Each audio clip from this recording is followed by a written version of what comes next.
So hello guys and welcome back to the channel, and in this video we are going to continue our chapter 8 with its exercise 8.1 and going to do its question 8, 9, 10 and 11. Okay, so let's go.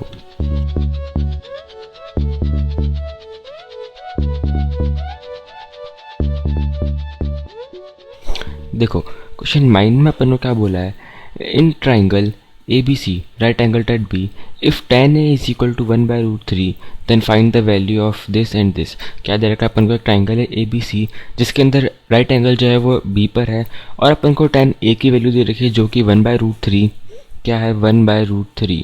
अपन को किसकी value निकालनी है, find the value of sine A cos C cos, मतलब इसकी value अपन को values निकालनी है। Okay तो देखो पहले अपन को पता है कि tan A जो है वो है 1 by root 3। इट मीन्स ये किसके इक्वल होगा, परपेंडिकुलर अपॉन बेस के, राइट किसके इक्वल, परपेंडिकुलर अपॉन बेस के। मीन्स परपेंडिकुलर जो होगा 1 होगा और बेस क्या होगा √3 होगा। तो अपन पाइथागोरस से क्या निकाल सकते थे कि अपना हाइपोटेन्यूस क्या आ जाएगा 2 क्या आ जाएगा। मीन्स अपना हाइपोटेन्यूस क्या हो गया 2 हो गया। ओके अब देखो एंगल जो है वो A है तो बेस क्या हो जाएगा, ये अपने पास बेस होगा है ना, और ये अपने पास परपेंडिकुलर होगा और ये तो hypotenuse as it is.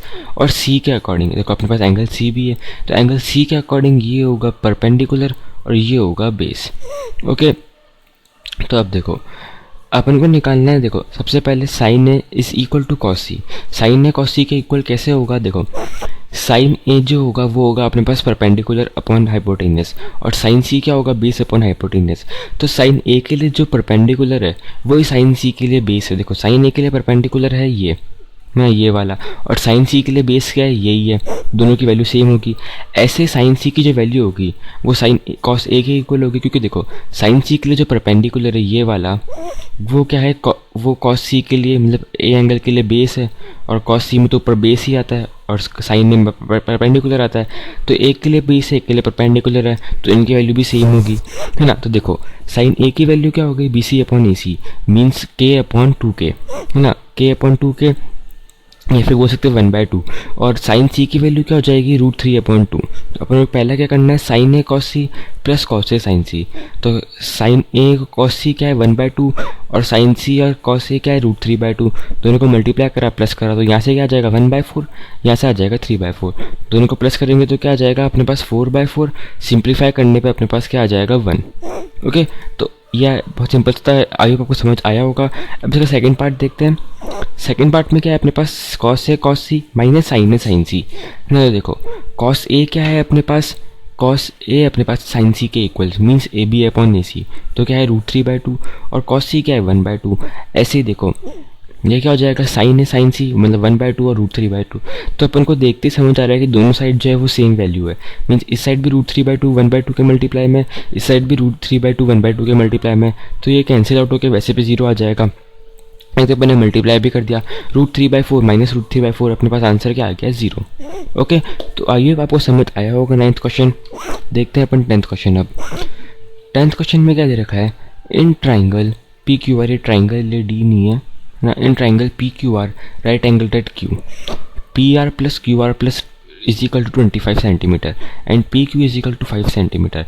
Determine the value of sine P cos P and tan P। क्या दे रखा है अपन को समझना। अपन को दे रखा है कि एक ट्राइंगल है PQR जिसमें Q पे राइट एंगल ट्राइंगल, Q पे राइट एंगल है, और अपन को क्या दे रखा है कि PR प्लस QR मीन्स ये PR मतलब हाइपोटेनियस प्लस दिस ना, QR की वैल्यू क्या है, दोनों को सम का वैल्यू क्या है 25 सेंटीमीटर और PQ की वैल्यू क्या है 5 ना। देखो ये 5 है और इसका सम क्या है 25। तो देखो अपन मान लेते हैं कि RQ की वैल्यू क्या होगी या फिर ना QR की वैल्यू क्या होगी, अपन ने मान लिया X, लेट QR भी X या RQ भी X। तो अपन क्या बोल सकते हैं कि PR की वैल्यू क्या हो जाएगी 25 माइनस X, क्योंकि देखो RQ प्लस PR क्या है 25। तो अगर अपन 25 में से x माइनस कर दे तो वैल्यू क्या आ जाएगी अपने पास PR की। तो RQ अगर x हो गया तो PR क्या हो जाएगा 25 माइनस x। अब अपन लगाएंगे पाइथागोरस थ्योरम। पाइथागोरस थ्योरम से क्या अपनी x की वैल्यू आ जाएगी, फिर अपन वैल्यूज निकाल लेंगे easily sine P cos P और tan P की। देखो अपन ने लगाई पाइथागोरस थ्योरम, PR का स्क्वायर किसके इक्वल होगा QR के स्क्वायर के प्लस PQ के स्क्वायर के। तो PR की वैल्यू क्या है 25 माइनस एक्स, 25 माइनस एक्स का whole square is equal to x square plus 5 square. देखो यहाँ से क्या आ जाएगा A माइनस B का होल स्क्वायर मीन्स 25 का square -2 into 25 into x means 50x हो गया और प्लस एक्स का स्क्वायर, तो क्या हो गया अपने पास 625 minus 50x plus x square. तो देखो यहाँ से एक्स स्क्वायर से एक्स स्क्वायर कैंसिल हो जाएगा अपने पास। तो देखो क्या हो गया यहाँ पे अपने पास कि एक्स स्क्वायर से एक्स स्क्वायर कैंसिल, बचा क्या अपने पास 625 माइनस 50x प्लस 25।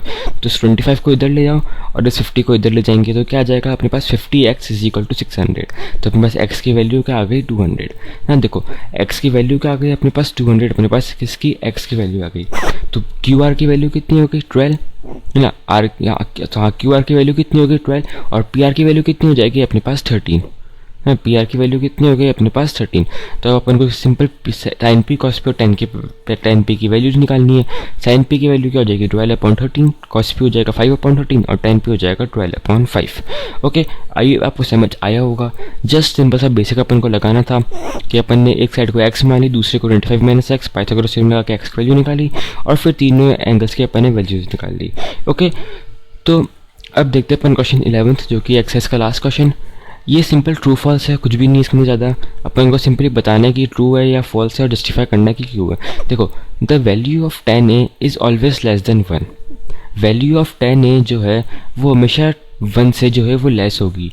ये क्या है फॉल्स है। क्यों? क्योंकि देखो अपन को पता है कि 10a की जो वैल्यू है वो किससे निकलती है, परपेंडिकुलर अपॉन बेस से, है ना। और अपन को बोला कि tan a की वैल्यू जो है वो हमेशा लेस देन 1 होगी। ज़रूरी नहीं है, मतलब लेस देन 1 कब हो सकती है, देखो समझना। परपेंडिकुलर tan a की वैल्यू क्या होती है, परपेंडिकुलर अपॉन बेस, ये होता है tan थीटा, राइट।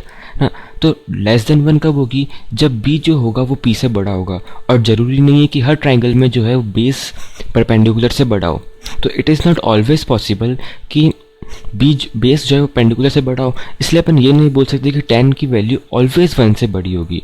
क्या कि tan की वैल्यू ऑलवेज 1 से छोटी होगी, क्योंकि बेस जो है हमेशा बड़ा नहीं हो सकता। इसलिए अपन बोलेंगे फॉल्स। किसी किसी कंडीशन में पॉसिबल है जब बेस बड़ा हो, लेकिन हर बार बेस बड़ा नहीं हो सकता। ओके, अब सेकंड वाला में क्या दे रखा है, sec a is equal to 12/5 for some value of a ना। sec a अपन को क्या दे रखा है 12/5 for some value of angle a। It is possible कि sec a की वैल्यू कुछ भी हो सकती है। कुछ भी मतलब sec a की वैल्यू जो है वो हमेशा मोर देन 1 होगी। इस बात का ध्यान रखना कि sec a की वैल्यू हमेशा मोर देन 1 होगी, क्योंकि sec a देखो sec a जो होता है वो अपने पास आता है किससे, sec a is equal to hypotenuse upon base ना। अब हाइपोटेनियस जो होता है वो बड़ा ही होता है। क्या हाइपोटेनियस ट्राइंगल की, राइट एंगल ट्राइंगल की सबसे बड़ी वाली साइड होती है। तो अगर न्यूमरेटर में बड़ा नंबर होगा, डिनोमिनेटर में छोटा होगा, तो ऑब्वियस सी बात है कि जो आंसर आएगा वो मोर देन 1 या फिर इक्वल टू 1 आएगा। ओके, तो इसलिए अपन बोल सकते हैं कि sec की वैल्यू जो होती है वो हमेशा ग्रेटर देन 1 होती है। और यहाँ अपन को दिख रहा है कि जो वैल्यू आएगी वो ग्रेटर देन 1 आएगी, इसलिए अपन बोल सकते हैं कि ये जो है वो ट्रू है। ओके, अब third, cos is an abbreviation used for the cosecant of angle A।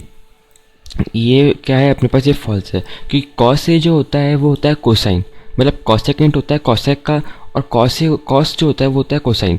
Means यहाँ पे अगर यहाँ पे कोसाइन होता है कि कोसाइन ऑफ एंगल ए, कि हम एंगल ए का क्या कोसाइन निकाल रहे हैं, तो वो सही होता। लेकिन यहाँ पे कोसेकेंट दे रखा है, इसलिए फॉल्स है कि कोसेकेंट किसके लिए यूज़ आता है, कोसेक के लिए यूज़ आता है। ओके, तो ये फॉल्स है। यहाँ क्या दे रखा है अपन को कि cot A is the product of cot and A. ये क्या है, ये भी फॉल्स है, क्योंकि देखो अगर अपन को कुछ भी दे रखा होता है, जैसे अपन को tan ए दे रखा है, कॉट ए दे रखा है, तो इसकी जो वैल्यू होती है वो कॉट इंटू ए के इक्वल नहीं होती है। मीन्स अपन कॉट जो है उसको, जो एंगल है ए, उससे मल्टीप्लाई नहीं कर रहे हैं अपन उसकी वैल्यू निकाल रहे हैं। मतलब अपन उसको मल्टीप्लाई नहीं कर रहे हैं, अपन जस्ट सिंपली उसकी वैल्यू निकाल रहे हैं किसी फॉर्मूले का यूज़ करके। ओके, तो ये भी क्या है, ये भी अपने पास फॉल्स है। फिर लास्ट वाला कि sine Q is equal to 4/3 for some angle of Q. ये जो है ये भी फॉल्स है। क्यू समझो, देखो अपन को पता है कि साइन की वैल्यू क्या होती है, जैसे साइन है, साइन की वैल्यू किससे निकलती है, परपेंडिकुलर अपॉन हाइपोटेनियस से। किससे, परपेंडिकुलर अपॉन हाइपोटेनियस। और अपन को पता है कि हाइपोटेनियस जो होती है वो राइट एंगल ट्राइंगल की सबसे बड़ी वाली साइड होती है। तो अगर डिनोमिनेटर में कभी भी बड़ा हो, डिनोमिनेटर जो है वो अगर न्यूमरेटर से बड़ा है, तो उसकी वैल्यू कभी भी मोर देन 1 नहीं आ सकती, या तो 1 आएगी या लेस देन 1 आएगी। जैसे समझो अपने पास है 2/5 ना, तो आपको दिख रहा है कि इसकी वैल्यू क्या आएगी, आपके पास 0.4 आएगी ना। या फिर आप 4/5 भी ले लो तो इसकी वैल्यू क्या आएगी, 0.8 आएगी ना। मतलब जब तक ये 5 या 5 से बड़ा नहीं होगा इसकी वैल्यू 1 या 1 से ज़्यादा नहीं आ सकती। ओके, तो इसलिए अपन बोल सकते हैं कि यहाँ पे अपन को पता है कि एच जो है वो पी से ग्रेटर है, तो साइन की वैल्यू कभी भी लेस मोर देन 1 नहीं आ सकती। इसलिए अपन बोल रहे हैं कि इसकी जो वैल्यू है फॉल्स है, क्योंकि 4/3 पॉसिबल नहीं है। 4/3 की वैल्यू क्या आ जाएगी अपने पास, 1 पॉइंट समथिंग कुछ आ जाएगी अपने पास वैल्यू, जो कि पॉसिबल नहीं है। ओके, तो ये कुछ ट्रू फॉल्स के साथ कुछ इंपॉर्टेंट बातें भी थी जो आपको समझ आई होगी। तो और 11 क्वेश्चन भी समझ आया होगा, साथ में 9 10 क्वेश्चन भी समझ आए होंगे। तो कुछ भी डाउट हो तो कमेंट में जाकर ज़रूर बताना। नेक्स्ट वाली एक्सरसाइज में अपन नेक्स्ट वाली वीडियो में अपन नई एक्सरसाइज शुरू करेंगे और उससे पहले देखेंगे उसका basic. Okay, so thank you guys for watching the video, see you in the next video with the new exercise. Till then bye bye.